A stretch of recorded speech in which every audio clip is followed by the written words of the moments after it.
Welcome back to Mindfuel Studio. In today's video, we continue with chapter 35 of It Ends With Us.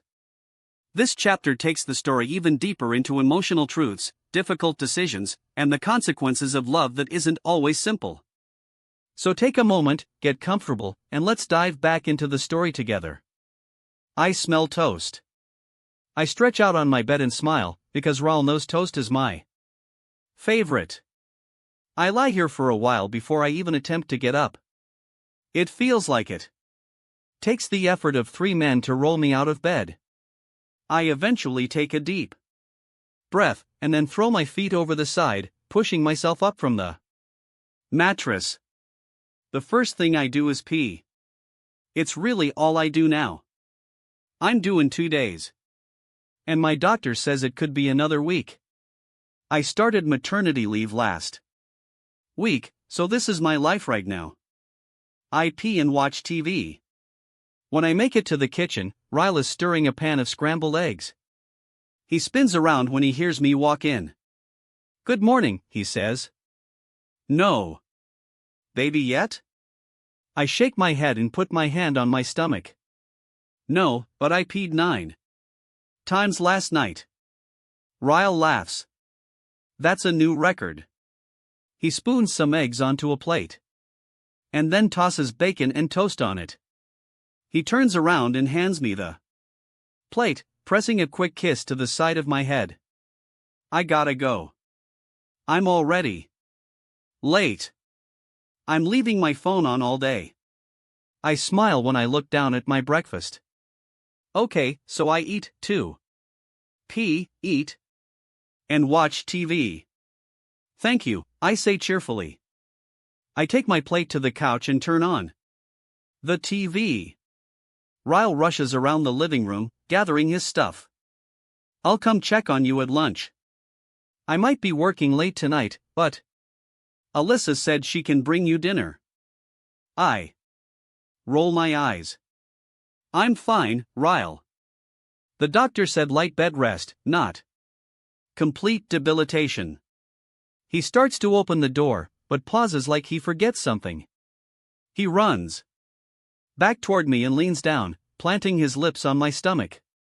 "I'll double your allowance if you decide to come out today," he says to the baby. He talks to the baby a lot. I finally felt comfortable enough to let him feel the baby kick a couple of weeks ago, and since then, he stops by. Sometimes just to talk to my belly and doesn't even say much to me. I like it, though. I like how excited he is to be a father. I grab the blanket Ryle slept on the couch with last night and wrap it over me. He's been staying here for a week now, waiting for me to go into labor. I wasn't sure about the arrangement at first, but it's actually been really helpful. I still sleep in the guest bedroom. The 3rd bedroom is now a nursery, which means the master bedroom is available for him to sleep in. But for whatever reason, he chooses to sleep on the couch. I think the memories in that bedroom plague him just as much as they plague me, so neither of us even bothers going in there. The last several weeks have been really good. Aside from the fact that there's absolutely no physical relationship between us at this point, things feel like they've kind of gone back to how they used to be. He still works a lot, but on the evenings he's off, I've started having dinner upstairs with all of them. We never eat alone as a couple, though. Anything that might feel like a date or a couples thing, I avoid. I'm still trying to focus on one monumental thing at a time, and until this baby is born and my hormones are back to normal, I refuse to make a decision about my marriage. I'm sure I'm just using the pregnancy as an excuse to stall the inevitable, but being pregnant allows a person to be a little selfish. My phone begins to ring, and I drop my head into the couch and groan. My phone is all the way in the kitchen. That's like 15 feet from here. Ugh. I push myself off the couch, but nothing happens. I try it again. Still sitting. I grab hold of the arm of my chair and pull myself up. Third time's the charm. When I stand, my glass of water spills all over me. I groaned, but then I gasp. I wasn't holding a glass of water. Holy shit. I look down and water is trickling down my leg. My phone is still ringing on the kitchen counter. I walk or waddle to the kitchen and answer it. Hello? Hey, it's Lucy. Yuck question. Our order of red roses was damaged in shipment, but we've got the Leavenbird funeral today and they specifically wanted red roses for the casket spray. Do we have a backup plan? Yeah, call the florist on Broadway. They owe me a favor. Okay, thanks. I start to hang up so I can call Ryle and tell him my water broke, but I hear Lucy say, wait. I pull the phone back to my ear. About these invoices. Did you want me to pay them today or wait? You can wait, it's fine. Again, I start to hang up but she yells my name and starts firing off. Another question. Lucy, I say calmly, interrupting her. I'll have to call you about all this tomorrow. I think my water just broke. There's a pause. Oh. Go. I hang up right when the first sign of pain shoots through my stomach. I wince and start dialing Ryle's number. He picks up on the first ring. Do I need to turn around? Yes. Oh, God. Really? It's happening? Yes. Lily, he says, excited. And then the phone goes dead. I spend the next few minutes gathering everything I'll need.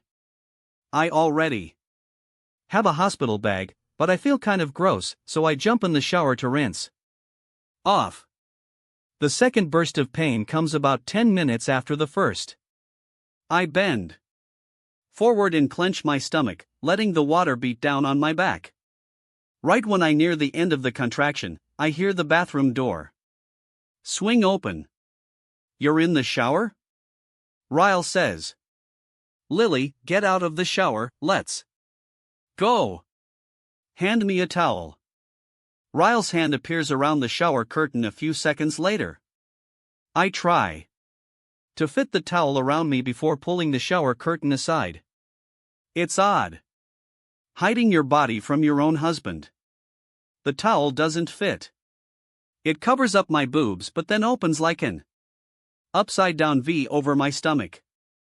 Another contraction hits as I'm stepping out of the shower. Ryle grabs my hand and helps me breathe through it, then walks me into the bedroom. I'm calmly picking out clean clothes to wear to the hospital when I glance over at him. He's staring at my stomach. There's a look on his face I can't decipher. His eyes meet mine and I pause what I'm doing. There's a moment that passes between us where I can't tell if he's about to frown or smile. His face twists into both somehow, and he blows out a quick breath, dropping his eyes back to my stomach. You're beautiful, he whispers. A pang shoots through my chest that has nothing to do with the contractions. I realize this is the first time he's seen my bare stomach. It's the first time he's witnessed what I look like with his baby growing inside of me. I walk over to him and take his hand. I place it on my stomach and hold it there. He smiles at me, brushing his thumb back and forth. It's a beautiful moment. One of our better moments. Thank you, Lily. It's written all over him, the way he's touching my stomach, the way his eyes are looking back at mine. He's not thanking me for this moment, or any moment that came before this one. He's thanking me for all the moments I'm allowing him to have with his child. I groan, leaning forward. Fucking hell. The moment is over. Ryle grabs my clothes and helps me into them. He picks up all the things I tell him to carry and then we make our way to the elevator. Slowly. I have a contraction when we're halfway there. You should call Alyssa, I tell him when we pull out of the parking garage. I'm driving. I'll call her when we get to the hospital. And your mom? I nod.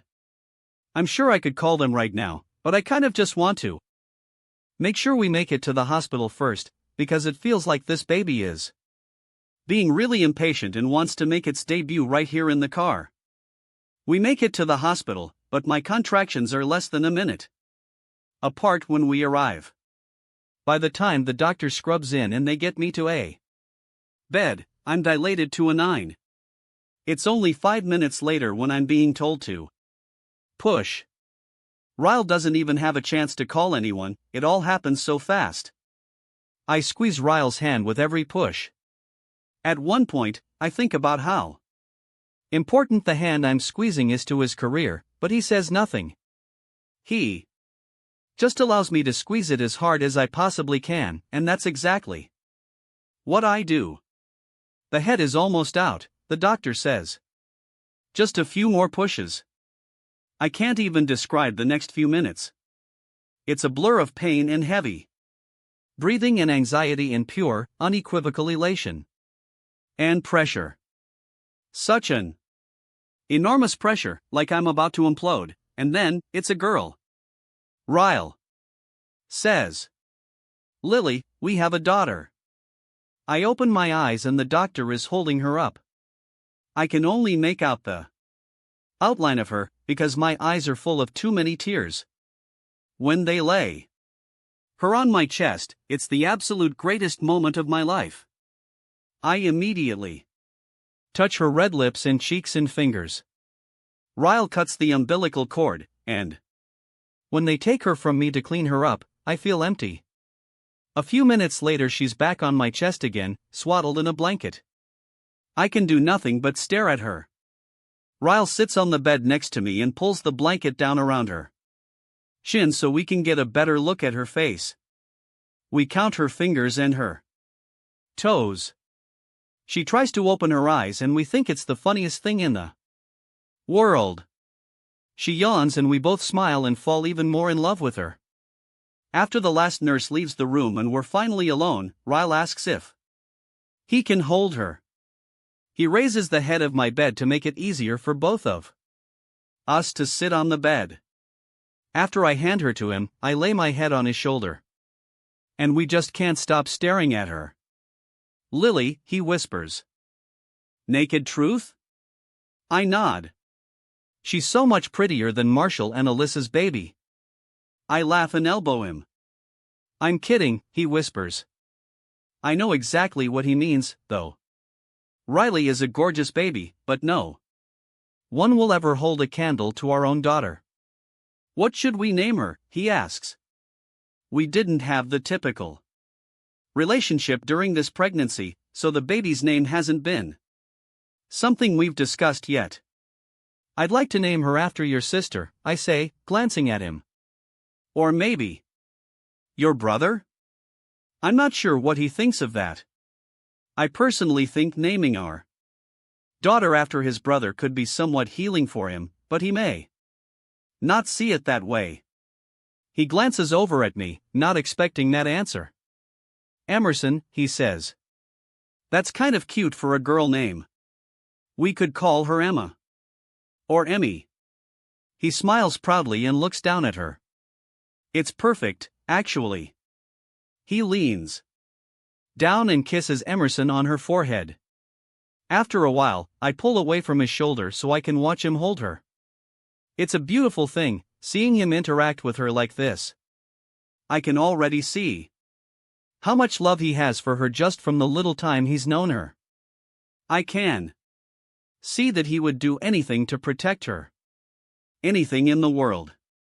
It isn't until this moment that I finally make a decision about him. About us. About what's best for our family. Ryle is amazing in so many ways. He's compassionate. He's caring. He's smart. He's charismatic. He's driven. My father was some of these things, too. He wasn't very compassionate toward others, but there were times we spent together that I knew he loved me.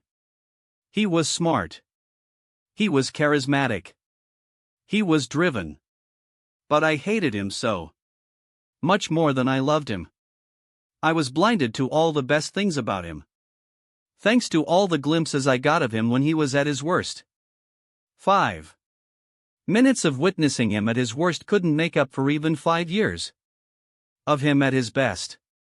I look at Emerson and I look at Ryle. And I know that I have to do what's best for her. For the relationship I hope she builds with her father. I don't make this decision for me, and I don't make it for Ryle. I make it for her. Ryle? When he glances at me, he's smiling. But when he assesses the look on my face, he stops. I want a divorce. He blinks twice. My words hit him like voltage. He winces and looks back down at our daughter, his shoulders hunched forward. Lily, he says, shaking his head back and forth. Please don't do this. His voice is pleading, and I hate that he's been holding on to hope that I would eventually take him back. That's partly my fault, I know, but I don't think I realized what choice I was going to make until I held my daughter for the first time. Just one more chance, Lily. Please. His voice cracks with tears when he speaks. I know I'm hurting him at the worst possible time. I'm breaking his heart when this should be the best moment of his life. But I know if I don't do it in this moment, I might never be able to convince him of why I can't risk taking him back. I begin to cry because this is hurting me as much as it's hurting him. Ryle, I say gently. What would you do if one of these days, this little girl looked up at you and she said, Daddy? My boyfriend hit me. What would you say to her, Ryle? He pulls Emerson to his chest and buries his face against the top of her blanket. Stop, Lily, he begs. I push myself up straighter on the bed.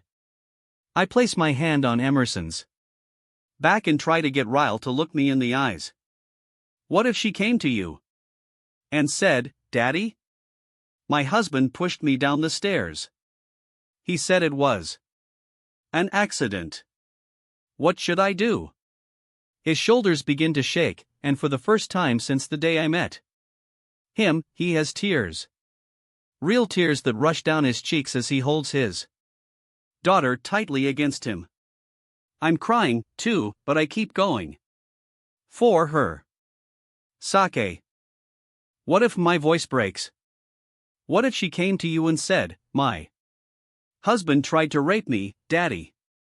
He held me down while I begged him to stop. But he swears he'll never do it again. What should I do, Daddy? He's kissing her forehead, over and over, tears spilling down his face. What would you say to her, Ryle? Tell me. I need to know what you would say to our daughter if the man she loves with all her heart ever hurts her. A sob breaks from his chest. He leans toward me and wraps an arm around me. I would beg her to leave him, he says through his tears. His lips press desperately against my forehead and I can feel some of his tears as they fall onto my cheeks. He moves his mouth to my ear and cradles both of us against him. I would tell her that she is worth so much more. And I would beg her not to go back, no matter how much he loves her. She's worth so much more. We become a sobbing mess of tears and broken hearts and shattered dreams. We hold each other. We hold our daughter. And as hard as this choice is, we break the pattern before the pattern breaks us. He hands her back to me and wipes his eyes. He stands up, still crying. Still trying to catch his breath. In the last 15 minutes, he lost the love of his life. In the last 15 minutes, he became a father to a beautiful little girl. That's what 15 minutes can do to a person. It can destroy them. It can save them. He points toward the hallway, letting me know he needs to go gather himself. He's sadder than I've ever seen him as he walks toward the door. But I know he'll thank me for this one day. I know the day will come when he'll understand that I made the right choice by his daughter. When the door closes behind him, I look down at her. I know I'm not giving her the life I dreamed for her. A home where she lives with both parents who can love her and raise her together. But I don't want her to live like I lived. I don't want her to see her father at his worst. I don't want her to see him when he loses his temper with me to the point that she no longer recognizes him as her father. Because no matter how many good moments she might share with Ryle throughout her lifetime, I know from experience that it would only be the worst ones that stuck with her. Cycles exist because they are excruciating to break. It takes an astronomical amount of pain and courage to disrupt a familiar pattern. Sometimes it seems easier to just keep running in the same familiar circles, rather than facing the fear of jumping and possibly not landing on your feet. My mother went through it. I went through it. I'll be damned if I allow my daughter to go through it. I kiss her on the forehead and make her a promise.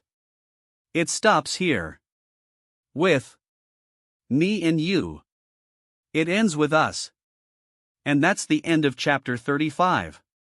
If you enjoyed this chapter, make sure to like, share, and subscribe to Mind Fuel Studio for more upcoming chapters. Hit the bell icon so you never miss the next part of this emotional journey. Thanks for watching, see you in the next chapter.